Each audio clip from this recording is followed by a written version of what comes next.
Alright, good morning everyone. So this screencast is just for first period. Um, so make sure that you take notes just like you would in class since we're not going to get a chance to meet today. So today's topic, we're going to really kind of shift into a new region here. So we just studied the South and really all different facets of the South, like social makeup, economic makeup. And we're going to do the same thing with the other regions of the country. So the next big region here is going to be the North. And the North is experiencing a lot of change during this time period. So the South is not really changing all that much.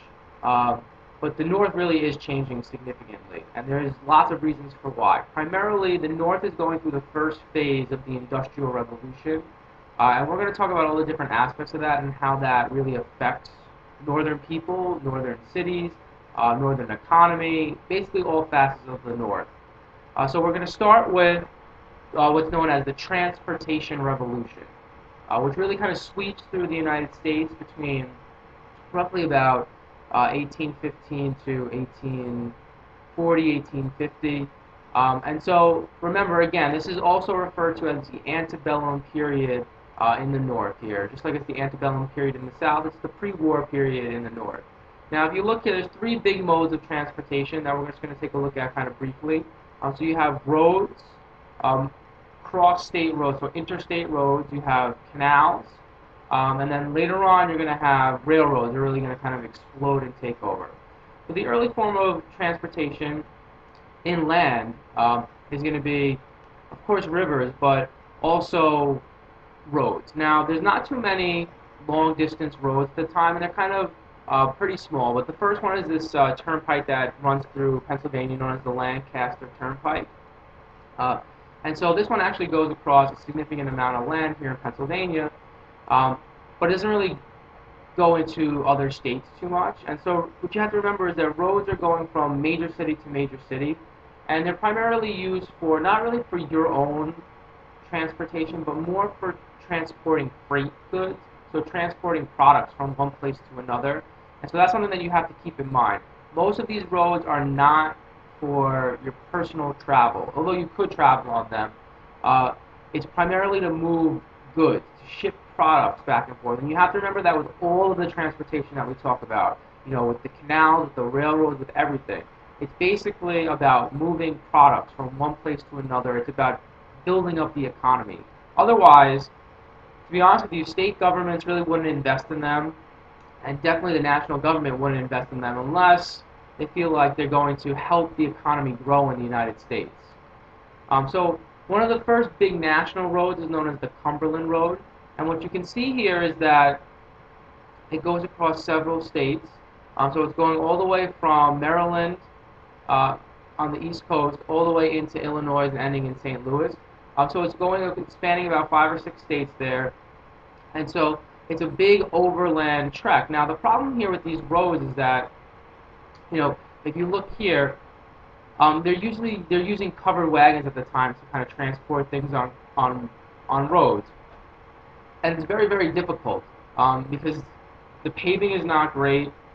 Most of them are going to be not paved roads, and so you're getting stuck in the mud, and it's just not the best mode of transportation. So in the 1820s, they're really going to start to look for other modes of transportation other than using roads, because it's just not efficient. They don't have cars, you have to remember, at the time. And so they need something better, something quicker and better. And they know that water is the best way, because they've been using the ocean to transport goods from the south to the north, since colonial times. And they've been using the rivers. Remember the Mississippi River, how big it is with the Louisiana Purchase. So they know that rivers are really the way to go when they're looking for transportation. But they're going to take a new step. What they're going to try and do here is build their own man-made rivers, which are canals. So if you look here, a couple different things you should see on the map.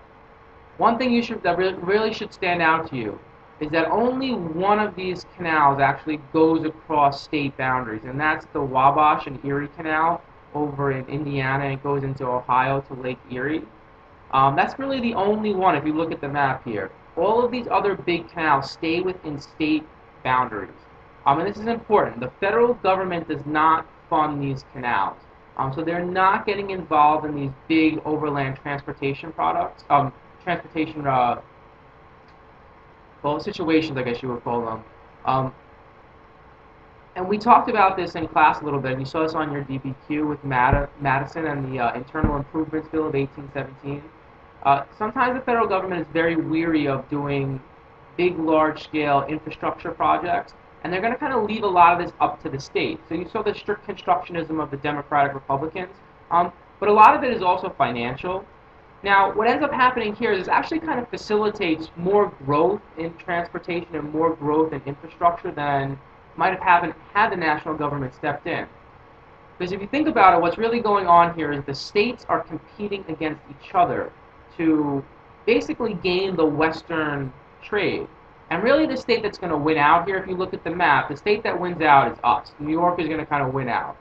And if you look at what they were able to accomplish, really the Erie Canal kind of like is able to grab most of the trade. But some of the other states, they try. And what they're trying to do is kind of link principal bodies of water, so maybe the Great Lakes with major rivers, and then trying to link them into ports on the East Coast. And so a lot of different people are going to build canals. So you see a big one going across Pennsylvania, up and down on Ohio, in the Ohio country. And so you have other major canals that are being built. But we're going to focus on the Erie Canal a little bit. So if you look at the Erie Canal, why is this such an important project? So first of all, you want to know the nickname for the Erie Canal. It's financed by the New York State. But the person in New York who really pushes for the Erie Canal is going to be our governor of the time. So his name is DeWitt Clinton. And so you may know that there's a high school named after DeWitt Clinton up in the Bronx. So the nickname for the Erie Canal is Clinton's Big Ditch.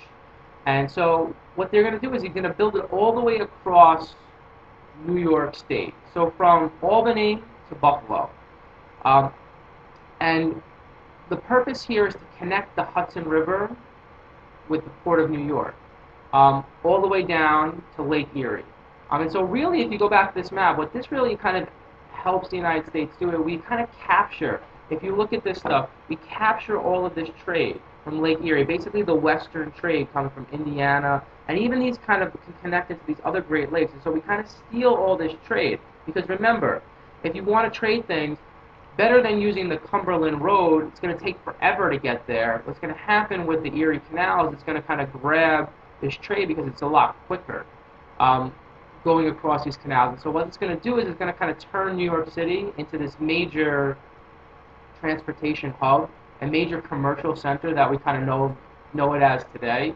The Erie Canal really kind of like facilitates that. And so it's a great kind of thing for New York to kind of grab into this. But canals become the principal way to kind of trade goods. And so this is just a picture of them building the canal. And the Erie Canal is really revolutionary in a lot of ways. And what it's known for is its lock system of how to like transport. You're basically going up. You're going up through mountains. And it's very difficult to do that. And so they kind of create this whole elaborate locking system to kind of move goods and freight. So again, just want to remember that it's moving freight. It's moving freight products, not your individual travel.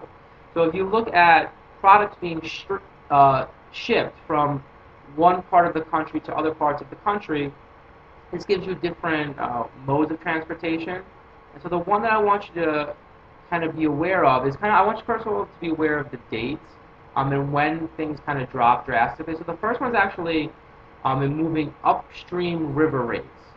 So what you want to think about is why did it drop so drastically in like the 1820s? And so it has nothing to do with the canals. What this has to do with is another invention that's created at the time. So the steam engine is invented in this era, and so the steamboat kind of comes into play. And so that makes going upstream, let's say like going up the Mississippi River, makes it a lot easier because you can just use your own power to kind of get up these streams. The other thing you want to kind of be aware of is the canals. So the canals are relatively expensive for a while because they have to kind of pay off the cost of making the canals. But once they do that, if you look in the 1840s, the rate of canals and the price of shipping goods on the canals drops drastically. So canals throughout this transportation revolution, the beginning part, are going to be your major mode of transportation, but railroads are going to soon kind of overtake it. And if you look here, the railroads just start to blanket the northern part of the country in the 1850s. in 1860s, and it's going to go into past the Civil War. Railroads are the principal mode of transportation really up until like the 1930s, I would say. Even after that, the car doesn't really kind of like take over maybe until like the 50s and 60s. So railroad is huge for a long time in American history. So if you compare the North and the South here, the North has extensive railroads pre-Civil War. All throughout, really the North and the West, and it links them together. We looked at this in class before, but if you look how it kind of links the North and the West together economically, and that's also going to kind of bring them together more socially and politically in some sense as well. If you look at the South has very sparse amount of railroads. So this is going to mean less development, less infrastructure, and leading to the Civil War, it's going to be a big advantage for the North to have these manufacturing bases and more interconnectedness of their society. Now, who's building this stuff? So in the North, it's mostly immigrant labor, and so what we're talking about here are mostly Irish immigrants and German immigrants who are coming to the country at the time. And in the South, the slaves, what they're going to do is in the winter months, when they're not needed for agricultural production on the cotton plantations, what their owners are going to do is kind of like basically hire them out to maybe like local manufacturers who are building railroads, and so they're going to hire them out and basically get a profit for them when they would ordinarily be home, really not making much money for them. But as you can see, there's not too many railroads that are blanketing the South. All right, we're going to talk a little bit about urbanization. Now, so what you want to understand here is that the different regions are becoming more specialized at the time.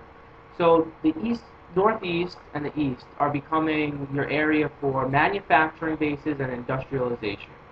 So it's really kind of starting to grow at the time. The South, as we talked about, is becoming an area for cash crop production, cotton, textile,